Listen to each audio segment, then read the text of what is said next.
तो 4 हफ्ते में 4 डूम्सडे टीजर से दिखाने के बाद चंदू चकना और पप्पू टीटी ने ये तो भाई बोल ही दिया क्या मैं कन खजूरो ये कोई टीजर वीजर थे ही नहीं बल्कि मोर लाइक छोटे छोटे स्टोरीज थे। पर बात तो भाई तब हुई कि जब इसके साथ ये भी कंफर्म कर मारे कि 4 क्लिप्स एक्चुअली स्टोरीज तो भाई थी ही पर उससे ज्यादा ये डूम्सडे में आखिर होने के वाले उसके क्लूज थे। और ये जानने के बाद तुम्हारा भाई शांत तो बैठ नहीं सकता, लग गया काम पे और पूरे के पूरे 25 मिनट 30 सेकंड तक घनघोर एनालाइज करने के बाद आई थिंक वो क्लूज मुझे मिल चुका है। जैसे कि भाई इन क्लूज का तुम्हें पहले आइडिया दे दूं तो 4 क्लिप्स भाई जो दिखाए गए तो उनका तो हम पूरा ऐसे ब्रेक डाउन करके पूरा पानी निकाल ही चुके हैं, पर असली हिंट्स एक्चुअली उन सीन्स में नहीं बल्कि डूम्सडे के काउंटडाउन के आसपास थे। बिकॉज नोटिस करोगे तो हर वीडियो में वो रिलीज डेट काउंटडाउन में स्विच होने से पहले कुछ मिली सेकंड्स के लिए एक कोड फ्लैश होता है जो कि हर वीडियो में भाई अलग अलग थे। और इसको देख के पहले मैंने सोचा तो था कि क्योंकि हर कोड में BER है तो शायद ये codes September, October, November and दिसंबर को पॉइंट आउट कर रहे हैं। सिंपल 4 कोड्स मतलब 4 महीने,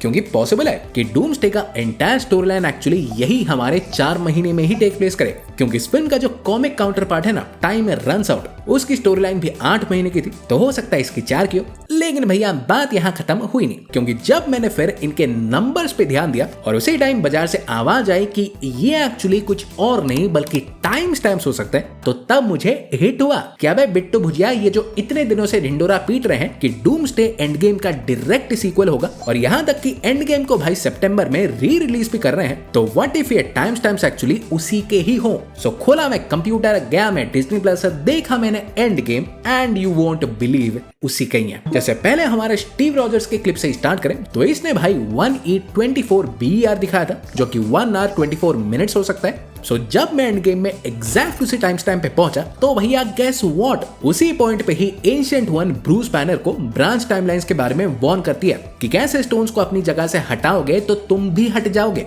और इस कोड ने भाई अगर सही में इसी स्पेसिफिक मूवमेंट को ही हिंट किया है तो कंफर्म हो जाता है कि डूम्सडे में जो इनकर्जन्स होने वाले सब का रीजन एक्चुअली अवेंजर्स का इन्फिनिटी स्टोन्स को आगे पीछे करना ही है। ये ना करते तो ये कुछ ना होता। फिर इसके बाद थॉर चिचा के क्लिप में 1E17 BER था, यानी 1 hour 17 minutes, जो कि एंड गेम में जब अवेंजर्स लोकी को एस्कॉर्ट कर रहे थे तब का था। और ये वाला देखो थोड़ा इंटरेस्टिंग है बिकॉज इसी हमारे एग्जैक्ट टाइम स्टैम्प पे लोकी ने स्टीव रॉजर्स का लुक तो लिया ही था, जो कि मैं भी सर ये हिंट कर रहा है कि जैसे लोकी ने अवेंजर्स के सामने कैप का चेहरा लिया था तो वैसे ही डूम भी सबके सामने जानते ही हो किसका लेने वाले। पर इससे भी देखो एक और बड़ी बात जो है जो किसी टाइम स्टैम्प के बहुत ही आसपास टेक प्लेस करती है कि लोकी भी इसी टाइम के दौरान ही टेसरैक्ट लेके भागता भी है। और ये देखो ब्रह्मांड में सबको पता है कि वो भाई कितना क्रूशियल मोमेंट था। भैया जी भागते नहीं तो डूम्सडे छोड़ो आधा मल्टीवर्स सागा ही नहीं होता। पर फिर हमारे एक्समैन के क्लिप पे चले तो इसने इस बार 1 घंटा 11 मिनट टीज किया था, जिसका मैंने एंड गेम में चेक तो किया कि आखिर ऐसा कुछ है कि एक बार नहीं 2-3 बार, पर टू बी ऑनेस्ट उस टाइम स्टैम्प पे एक्चुअली कुछ मिला ही नहीं। सो फिर मैंने सोचा कि अबे एक्समैन की क्लिप से हिंट मिला है तो आंसर भी तो एक्समैन के फिल्म से ही मिलेगा।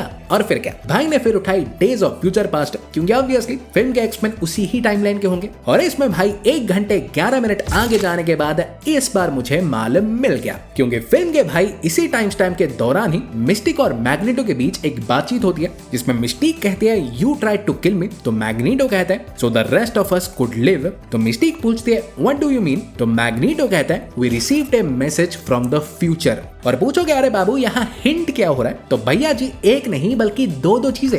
लाइक पहले तो जो मैग्नेटो मिस्टिक से बोलता है ना कि तुम्हें हम मारना चाहते हैं ताकि हम जिंदा रह सके, तो वो चीज भाई डायरेक्टली आने वाले इनकर्जन्स को हिंट कर रहा है, क्योंकि वहां भी लोग अपने यूनिवर्स को बचाने के लिए दूसरे यूनिवर्सेस को उड़ाने के पीछे ही होंगे। फिर एक और बात भी जो ये बोलता है कि we received a message from the future, तो वो भाई में भी मोनिका रैम्बो का हिंट है, बिकॉज मल्टीवर्स और इनकर्जन्स के बारे में एक्समैन को भाई वही तो बताएगी, वो एक तरह से एक मैसेंजर ही है उनके लिए। फिर फाइनली हमारे वकांडा और फैंटास्टिक 4 के क्लिप में 1E4 BER दिखा। और इस बार एंड गेम में हम भैया जब इस पॉइंट पे गए तो टाइम हाइस्ट की प्लानिंग चल रही थी। स्पेसिफिकली बताऊं तो रॉकेट स्कॉट को स्पेस में ले जाने की बात कर रहा था, और इसका मैंने इतना दिमाग तो नहीं लगाया बिकॉज स्पेस से रिलेटेड बहुत कुछ कांड होने वाले हैं फिल्म में। पर एक चीज जो हिट की जो कि काइंड ऑफ सिमिलर लगी इस सीन से, कि जैसे देखो रॉकेट स्कॉट को स्पेस ले जाने की बात करता है तो डूम भी वैसे ही काइंड ऑफ फैंटास्टिक 4 को 616 भी तो लाने वाला है। आई नो ये वाला थोड़ा ऐसे रीच है, मेक सेंस नहीं कर रहा, बट हो सकता है। जैसे रॉकेट अवेंजर्स को पहली बार स्पेस लेके जाता है तो डूम फैंटास्टिक फोर को पहली बार मल्टीवर्स लेके जाएगा। सो तुम्हारे क्या विचार इन सबको लेकर? तुम्हारे हिसाब से क्या क्या अलाइन कर रहा है और क्या क्या नहीं? मैं नहीं बोल रहा हूँ यही होगा, थप्पा लग गया है। अभी के लिए तो भाई बस थ्योरीज है। तुम्हारे विचार बताओ। वीडियो पसंद आई हो तो वीडियो को देखो, लाइक कर दो, चैनल सब्सक्राइब किया नहीं है तो करके जाओ। मैं तुमसे मिलूंगा एक और वीडियो में। सो तब तक बाय एंड टेक केयर।